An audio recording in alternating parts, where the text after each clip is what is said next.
Why is it that creative people often feel so unoriginal? I don't know if it's you, I don't know if it's me. I've been an artist my entire life, and yet for some reason I feel so unoriginal when I paint sometimes. I know a certain person in my life who is probably one of the most creative people that I know, and yet her entire life she's never once acknowledged that she was creative.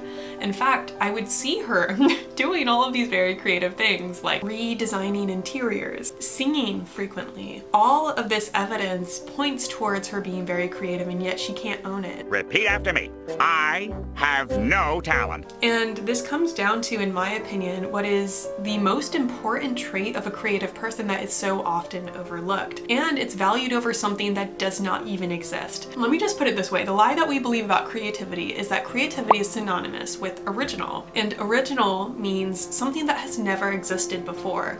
And yet I don't think that it's the case that creativity is required to be wholly original. Instead, creativity is the skill of being able to either organize things in an interesting new way or create new connections that make someone listen, and being able to say or create things in a way that presents your unique perspective and tastes. And so today I just wanted to do a little deep dive into what originality is, what creativity is, and how to feel like you are a creative person. Come on, man.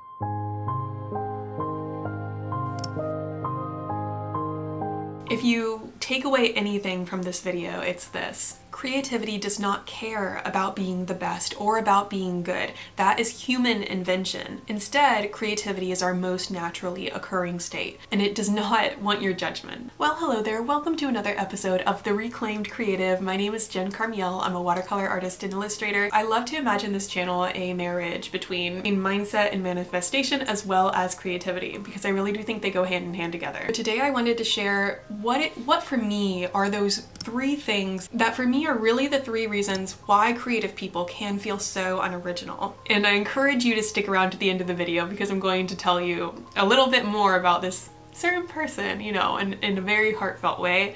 And I think it ties in very well to the concept of feeling unoriginal. And if you need a little bit more optimism and joy in life, I do want to invite you to join the Small Joys Club. It is my favorite thing that I do. I write you guys a letter every single month that celebrates the small joys in life. If you sign up for the longer letter tier, you also get a journal prompt to help you, you know, get your little creative juices flowing. Hey, get it? Get it? Anyway, let me just start out by saying, I get it. I remember being in my 6th grade art class, and I said to my art teacher at the time that we were putting up all of our stuff at the end of the year, and I said something to her like, "Thank you so much for being such a great art teacher. I want to be an artist now, and I don't think I would have ever wanted to be an artist if it weren't for you."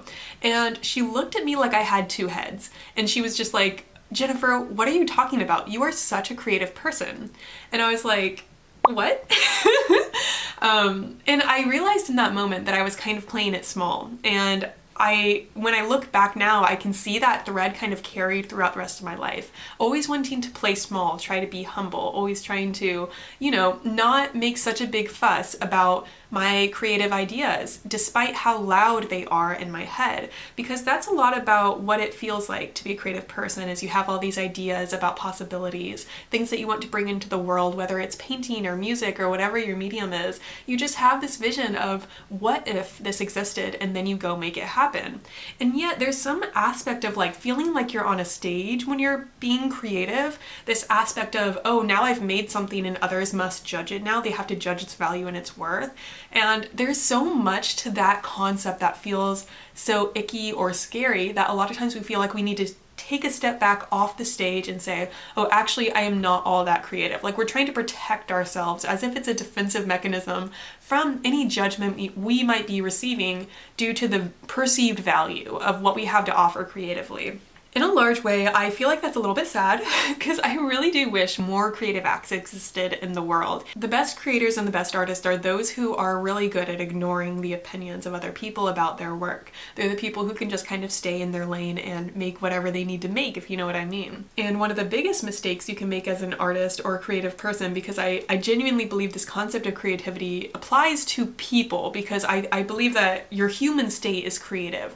like, not only do you want to create things, but you want to consume creative, interesting, new, cool stuff, you know? And I believe that the act of consuming art is also creative because you're opening yourself up to the possibilities of newness, of freshness, you know? It's like this dialogue happening between the artist, the creator, and then the audience, the consumer. So, but it really does bring up the question of why did I say that in the first place? Being 10, 11 years old, not being able to own my creativity yet, to the point where I felt like I needed to place it on somebody else. Why does that feel so heavy to say I'm an artist or I'm a very creative person? Because there are so many people that I know in my life that are like this, despite the evidence around us that we are really great at being playful. We love to bring new things into the world, that we are great at saying why. We are great at saying what if. When we hear new information, we're good at picking all the pieces and the dots and putting them together, creating something new. We're great at all of that.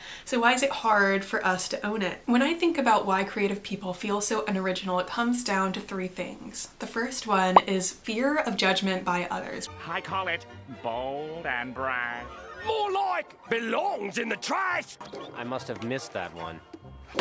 We get very defensive about the word original, about words like creative, because we don't want other people to look at us and say, oh, you're not that original, you're not that creative. And for a creative person, that kind of insult is one of the worst that people can say about you, and we don't want to hear that. So we just a lot of times downplay our own creativity to avoid anything like that being said about us. I think there's also a level of intimidation, a responsibility we might feel to what it is that we are creating. Sometimes it feels like when you make something new, it's like you feel like you want to carry down that thread, and unless you go all the way, unless you go very far, you can feel almost unworthy of claiming words like creative or artist or whatever you are trying to achieve. In a way, your ambition outweighs your skills, and until your skills can meet up to your ambition, you feel like you almost cannot claim the word creative, artist, musician, until your skills have leveled up enough so that you're not almost in a way embarrassed to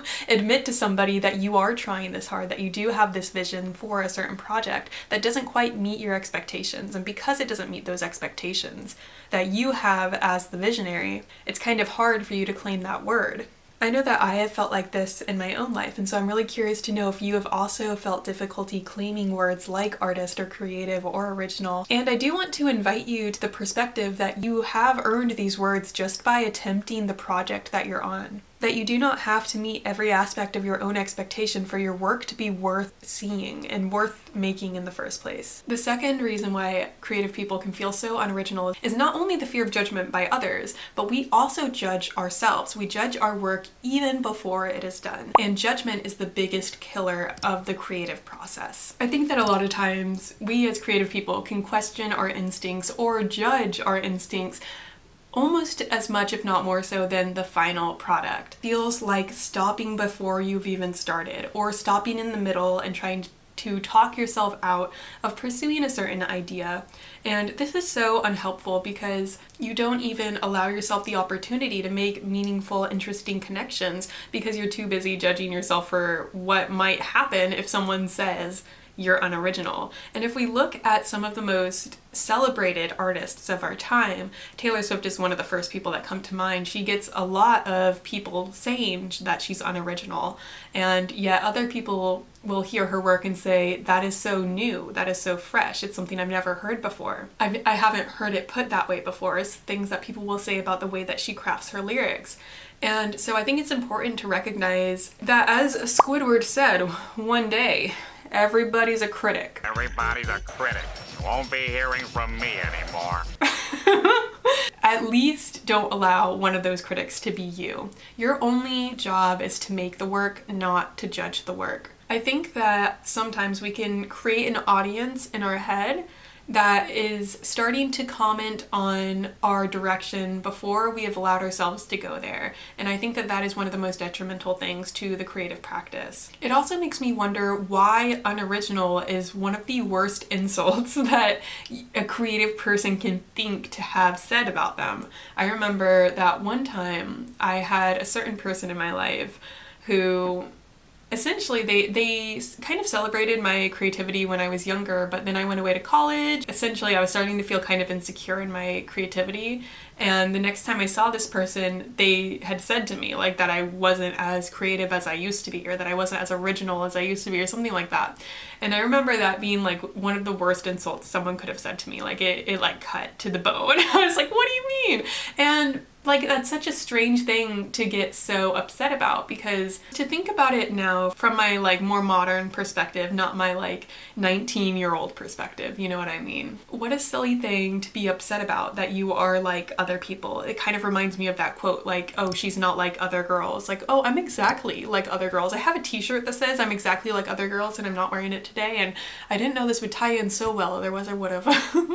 But you know what I mean? Like, we are so worried. Like, why do we want to be an island? Do you know what I mean? Truly, the answer to like feeling like not enough, feeling not original enough as a creative person, is just to let go of needing to control the opinions of others. Like, if your work looks like similar to another person's right now, that's okay. You are still learning. And the worst thing that you can do to yourself is cut your time short before you have learned what you need to learn in this area of life. Chances are, if you're thinking to yourself like, oh, this isn't original enough, it's usually an indicator that you are going to go farther later, because true hacks, true copycats do not think to themselves, I want to go farther. They just think, I want to make a thing, and then they stop there. So the fact that you're even thinking to yourself in the first place, like, this isn't original enough, that is an indicator that you will just naturally surpass whatever it is that you're learning and copying what you're doing right now. But this is just the first step. This is just how the learning process works. And this kind of ties into the next thing we're going to talk about. Number 3 is the mismatched expectations when it comes to the learning process. I don't know why it is that we have it in our heads as if we can skip the learning process of building skills, you know what I mean? We just want to jump straight to being Leonardo da Vinci, or being like the super cool, amazing, like making cool stuff without having to earn it through the learning process. And you know what the first thing is in the learning process is learning from those who have come before you, copying successful works. And copying is an artist's worst nightmare. It can make us feel like we are not being original when we're copying and trying to figure things out. I know that whenever I was trying to relearn oil painting, because I learned it way back when, but since I've been painting all these watercolors, I have been wanting to dip my toes back into oil painting. And so I want to create a certain style of oil painting that feels very cohesive with my watercolors, that feels very light, fun, and airy, maybe even a little impressionistic. And so I've been painting a lot, trying to figure out a new style or subject matter that feels very joyful for me to create and that looks beautiful on a wall as well. Something that can communicate and tell a story while also like being a process that I enjoy making, because at this point I don't know if I love oil painting, but that's a whole other story. Watercolors is my true love. But where was I? So essentially, whenever I'm trying to relearn oil painting, I'm starting to like do some master copies, trying to find artists that inspire me and kind of like mimic their style, mimic their approach, and trying to see if it feels good to me. And the concept of doing that in the first place is a little bit hard, because I almost don't even want to do it, because I don't want someone to say, oh, she's copying, oh, that's not okay. You know, even though I know, factually speaking, way back in the day, like this is how people learn to paint. They would go to the museum and they would do master copies. That's how you learn, is you copy. And eventually you reach a point where you're able to copy the skills, learn the skills, and then you can synthesize the ideas into something new. And then that is what you can show off to be your own language, your own style of work. And yet it doesn't change the fact that whenever I get into the studio trying to paint, I get this voice in my head that's like, you're not original enough. And I haven't even started making anything yet. So it's so goofy. It's such a silly concept, and you just have to laugh at it, right? Like, you can't take voices like that too seriously. If you are used to my channel, you have heard me say that a lot, that anytime there's a voice in your head that is unhelpful, you've just got to laugh at it. And I actually think I needed to hear myself say that today, because I've been painting in the past week, and I don't know, I have this right here and I don't know how things are falling over. I don't know. I was painting this last week and it's like a very fun, interesting color abstraction-y thing. But then I try to ask myself what it means and what it's trying to say, and I'm like, you're just color, aren't you? And I think that's a key indicator that I might not be a color field painter, but who's to say? Anyway, back on topic. I remember whenever I was like drawing something from my memory one time, someone came up to me and they're like, oh, I have no idea how you do that. Like, I have to cheat. I have to use a reference. You know what I mean? And I was just like, no, the only reason why I can draw a face from memory is because I have spent so many years studying faces, drawing faces from references. That's where it becomes muscle memory, to the point where this can just become a mindless doodle to me now. You don't fabricate things that way. Like, copying is one of the first steps in learning. And so I really do want to invite you to trust your own intuition in knowing that your work will get farther later on in life, especially if you have that voice that's like, oh, I wish it was more, I wish it went farther, you know. That is an indicator that you are headed there. That is going to take you there. You just need to trust that this is the first step, if you know what I mean. And finally, I want to touch on the subject not only for artists. Like myself, I claim the word artist, and yet sometimes I feel unoriginal. What about people that do not claim the word artist, would never in a million years claim the word artist, and yet they are very, very creative? Like, I know it in my bones that they are creative. Sometimes I believe these kinds of people, maybe they don't let themselves dream far enough, that they don't have enough faith in themselves and their own abilities, and yet other people can see it so clearly.